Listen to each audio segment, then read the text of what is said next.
Romans chapter number 7, verse 22 to 23. Andiyan na po ba kayo? Yes. Basahin po natin ang sabay-sabay, yung verse number 22 to verse 23 ng sabay-sabay.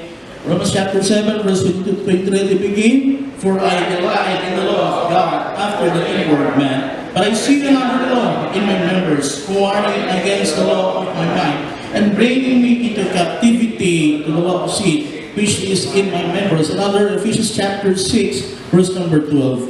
Ephesians chapter number 6, verse number 12. The Bible tells, "For we wrestle not against flesh and blood, but against principalities, against powers, against the rulers of darkness of this world, against spiritual wickedness in high places." What we have read in Romans chapter 7, verse 22 to 23, it seems to be a very familiar passage, mga minamahal, concerning po sa ating buhay bilang tayo manampalataya. Always remember, mga minamahal, from that moment that you have received Christ in your life, according to 2 Corinthians chapter 5, verse number 17. Ano po, "If any man be in Christ, he is a new creation, all things are passed away, behold, all things are become new." Nung tayo pinakakilala sa ating Panginoon, mga minamahal, yung dating tayo, ganda ng bago tayo, mga minamahal. But let us remember once again, yung sinabi rin po ni Apostol Pablo sa Romans chapter number 7, na kung saan meron pong dalawang bahagi sa atin na kung saan naglalaban. Ano po, ang buhay Kristiyan, mga minamahal, especially pag hindi po tayo guided ng salita ng Diyos, mga minamahal, there is always a struggle within us. Meron pong struggle, meron pong lalabanan, meron po saan may bahagi sa ating buhay kung saan gustong masunod yung dating tayo. Ano po, kaya dumating sa punto, sa Apostol Pablo, sinabi po ito sa verse 23 na there is another law within my members warring against, ano po, yung bagong tayo, mga minamahal, kung saan po hindi po magiging maingat ang Kristiyano, mga minamahal, magiging madali po tayo magabi. Always remember, Christian life is not a playground, it is a battleground. Ang buhay po para tayo, hindi po ito laro lang, mga minamahal. Yes, wala po sa mga mag-enjoy tayo sa buhay natin ito bilang individual. But nais kong muli, may paralan mga minamahal, magiging po tayong handa. Sa buhay na ito, hindi po kayo magiging aware, mga minamahal, ang diablo ay madaling makakapanigla sa atin. Kaya po magandang bagay naman kayo pong gabi ito. For this, I want to share to you on how to win the battles in our lives. How to win the battles within our lives. Number one, we must know our enemy. We must know our enemy. And the enemy is always an enemy. It will never change. Ang kalaban po yung kalaban, hindi po ito magbabago, mga minamahal. Whether sabihin mo natin, pastor, baka sakaling umokay pa siya. Pero sa mga minamahal, kung kaaway mo yan. Kasi po magkaiba kayo ng preparation, magkaiba kayo ng naisin, magkaiba kayo ng layunin, hindi po kayo nakatagpo. Mga minamahal, at ating po nakita, ating po pagpag-aaral ng mga minamahal, the enemies, mga minamahal, sa ating pong pananampalataya. Number one is Satan himself, 2 Corinthians chapter 2, verse number 11. Another one is the world on James chapter 4, verse number 4. And lastly, the flesh on Romans chapter 7, verse 17 to 18. Ito po yung tatlo na kung saan mga minamahal, basic naman, napakinggan ko ng ilang beses. Pero nais ko muli para sa mga minamahal, kung hindi po tayo magiging aware at hindi tayo magiging handa, mga minamahal, isang araw, pwede alaman dito sa mga bagay na ito, pwedeng maging daan upang ikay magpatuloy sa gawain ng Panginoon. Kaya po napakahalaga, mga minamahal, alam mo mga kapatid, malaman natin, we must know the enemy, mga minamahal. Satan himself, according to 2 Corinthians chapter 2, verse number 11, ating pumuksan, mga minamahal. 2 Corinthians chapter 2, verse number 11.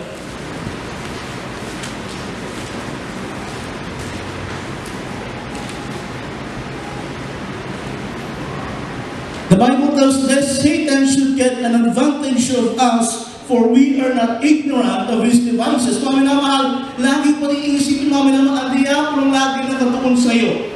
Ano mga oras sa bahagi ng buhay mo na ikinagdilig mo sa Panginoon, ang nagis ng diablo ay bumalik sa dating ikaw.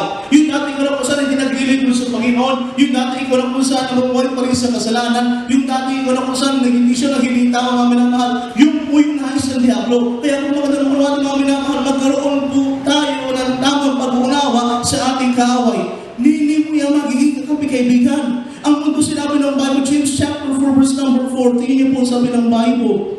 So James chapter 4, verse number 4.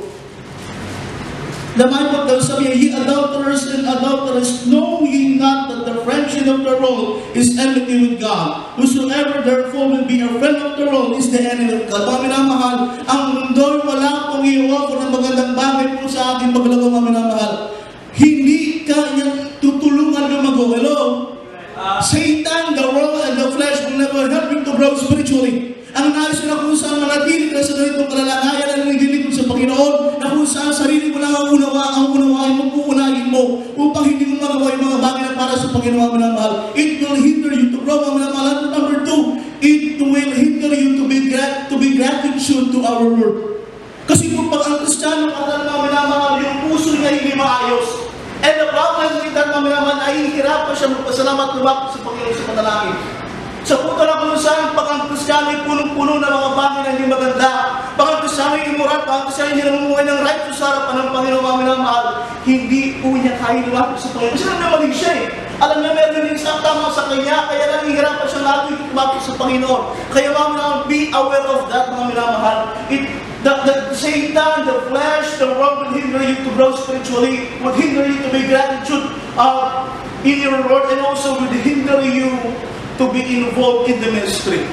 Mga minamahal, ang nais kumuli ng diablo, kumuli para sa iyo, ayaw niya magbigay ka sa Panginoon. Ayaw niya magtapat ka. Ayaw niya magbigay ka sa gawain ng Panginoon, minamahal. Pag ikaw, Kristiyano, kung saan hindi puno ng salita ng mga minamahal, ang diablo makakaisa po sa atin. We ought to know the enemy. Number 2, we must be equipped or armed of our weapon. We must be equipped and armed of our weapon. Ano naman natin ang yung kaawaan dyan eh. Alam natin ang mundo, hindi po yan kampi sa atin. Ang laman walang gagawin maganda para po sa atin paglaban mga minamahal. Dapat alam po natin yung magiging palaban siya mga minamahal. Let us open once again the Bible, Ephesians chapter 6, verse 10 to 18. Ephesians chapter 6, verse 10 to 18. The Bible tells, finally, my brethren, be strong in the Lord and in the power of His might. Put on the whole armor of God, that ye may be able to stand against the wiles of the devil. For we wrestle not against flesh and blood, but against principalities, against powers, against rulers of darkness of this world, against spiritual wickedness in high places. Wherefore take unto you the whole armor of God, that ye may be able to withstand in an evil day, and having done all to stand. Verse 14, stand therefore having your loins girded about with truth, having on the breastplate of righteousness, and your feet shod with the preparation of the gospel of peace, above all, taking the shield of faith, wherewith ye shall be able to quench all the fiery darts of the wicked, and take the helmet of salvation and the sword of the Spirit, which is the word of God, praying always with all prayer and supplication in the Spirit, and watching thereunto with all perseverance and supplication for all the saints. Let us mag-detail the armor of God, mga minamahal. Ito malagi na rin sa ating mga minamahal, pero mas kumulit, alam po sa ating mga minamahal kung bahagin ito. Ito lang po kasi magiging ating pong gamit laban sa kaaway.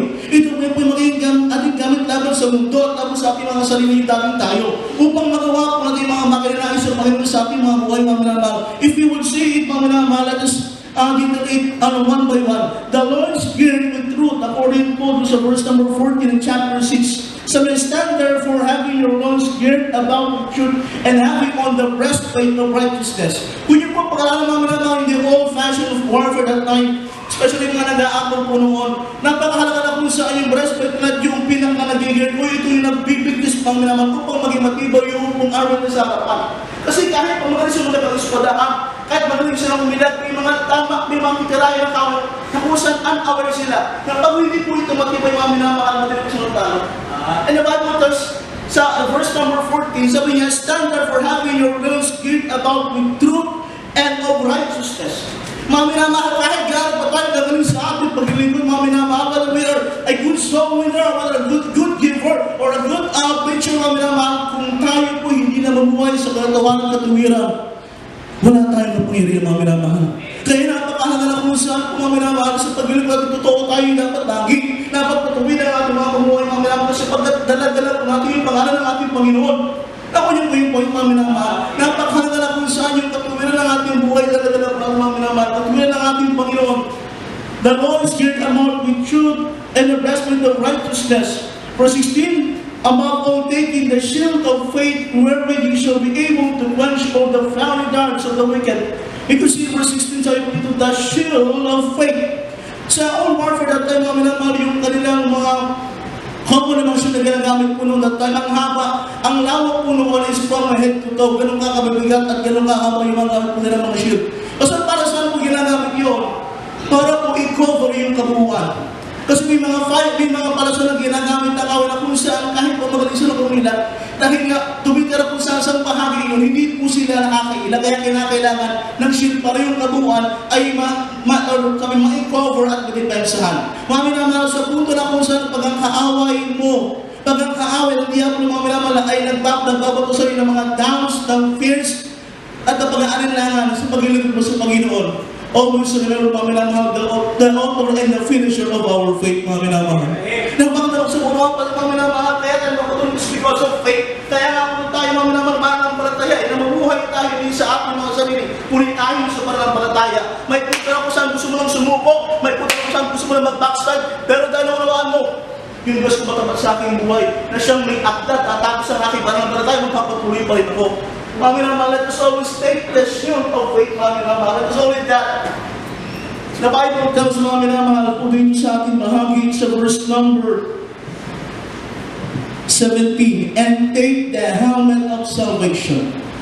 Brethren, kung tayo sa punto ng pusa nagkakamali at nagkukulang sa ating Panginoon, ansan yung mga doubts, ay lalagay sa iyo, ayan, hindi ka naligtas. Ayan, hindi ka na okay sa Panginoon. Mga minamahal, may remind you once again, our salvation is eternal. No, it is secure, mga minamahal. We are safe, we are secure, mga minamahal. Salamat sa Panginoon, yung kaligtasan mo hindi nawawala. Sa punta lang kung saan, parang nagda-doubt ka sa iyong sarili kung okay ba ako sa Panginoon, hindi. May remind once again, the salvation is a security for you to continue serving Lord God, mga minamahal. Salamat sa Panginoon, meron tayong kaligtasan, mga minamahal. At so with that, and the sword of the Spirit, which is the Word of God. Mga minamahal, napakahalaga po ito na kung saan yung salita ng Diyos huwag maghihiwalay po sa atin. The Word of God gives us direction. The Word of God gives us discretion and gives us the light to do in the ministry, mga minamahal. Yung salita ng Diyos bibigyan sa iyo ng direksyon kapag patuloy sa gawain bilang mga palataya, magsasaayon sa iyo, mga minamahal, kunin papaligay sa iyong mga puso na maglingkod sa Panginoon. Mga minamahal, also verse 18, ito napakahalaga din po, praying always with all prayer and supplication in the Spirit. Mga minamahal, huwag pati aalisin ang pagdanahin. Prayer and the Word should never leave, mga minamahal. Huwag po aalisin mo ito, mga minamahal. At just only that, huwag tayo matapos, mga minamahal, sa ating pong preaching this night. Number 3, natin nakita, mga minamahal, we know the enemy. Nakita natin yung ating gagamitin na palaman sa kanila. We must not be entangled as we fight. Hello? We must not be entangled as we fight. 2 Timothy chapter 2, verse number 4. 2 Timothy chapter 2, verse number 4. The Bible tells no man that who art entangled himself with the affairs of this life, that he may please him who hath chosen him to be a soldier. Mga minamahal, ito kung saan nakikipagbaka ka mo sa iniisip mo yung problema mo. Hello? A soldier must be focused on who are. Mga minamahal, sa punta lang mo sa nagdilig ko tayo sa Pilipinas, may mga oras sa ating buhay. Pero lang mong isipin na balikin forward ka pa rin, magpatuloy ka pa rin. Huwag mong isipin na kung saan para magpapabayaan ka ng Panginoon, mga minamahal. You should not be entangled with the affairs of your life. Kasi ito ang magiging gaya ng mga kaaway. Ikay kapiin, mga hindi na makapagpatuloy sa pagkilig sa Panginoon. You should be focused on, you should be firm as we go on battle. And lastly, number 4, we should be endured as we press on the battle. Hello? Maraming pong Kristiyano okay ang simula sa pagkibaka sa espiritual na buhay. Pero yung pagpapatuloy, yun ang mahirap. Mamaya naman, the Bible tells in chapter 2 ng 2 Timothy verse number 3, Thou therefore endure hardness as a good soldier of Jesus Christ. Mamaya naman, mahirap talaga magpagbaka sa mundo, especially pagkalaman ng kaaway mo. Pero salamat sa Panginoon na Pusa which give us the victory, mga minamahal, over our flesh, over Satan, over this world, mga minamahal. And as yung Panginoon endure hardness, and as you endure, mga minamahal, let us enjoy serving our God, mga minamahal. This night, before we end, let us win the battle within us, mga minamahal ko. I hope and I pray ngayong oras po ito, alam ko may kailangan ang oras, minuto, pero I hope it will challenge us once again, mga minamahal, na magpatuloy sa gawain ng Panginoon. Pastor?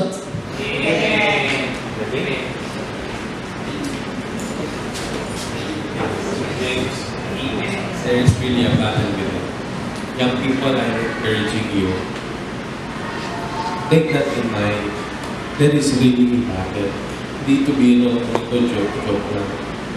Sayang lang lahat. Kaya lang dahil totoo ito, kailangan nyo maisip, napakatinding the devil is really our enemy. Every young people here can be a great member one day in this church. You can be a pastor, you can be a helper of the church, you can succeed and become a blessing to others. Kaya ngayon pa lang na bilang mga kabataan ninyo, habang bata pa kayo, kakainin kayo ng sistema ng mundo. Yung mga laro ninyo, yung mga pinapakinggan yung musika, pag hindi kayo, if you will not take it seriously, I tell you, the devil is real. And he will do his best to use worldliness, to use lust, to use the lust of the flesh and the lust of the eyes to take all your time. And so you will not be serious. And so you think nothing is happening. But I tell you, the devil is destroying your future. What if God will call you? What if God will use your life? And so, don't forget that message. Hindi lang mo sa young people, sa atin din yung lahat. Sa atin din yung lahat. Meron mo tayong kaaway na gustong masira ang ating patotoo. Meron mo tayong kaaway na gustong walang kwenta yung Christian life natin. And soon we will face the Lord in heaven. And so, ano yung nagawa natin para sa mga mahal natin sa buhay at sa mga iba pang hindi ligtas. Thank God for that reminder. Amen? Let us go back. Thank God, kahit minsan sugatan tayo ng mundo, we can go back and say, Lord, help me, forgive me, let me surrender these things to you, and let me do your will once again. Amen? Let us all stand up, please, and let us pray.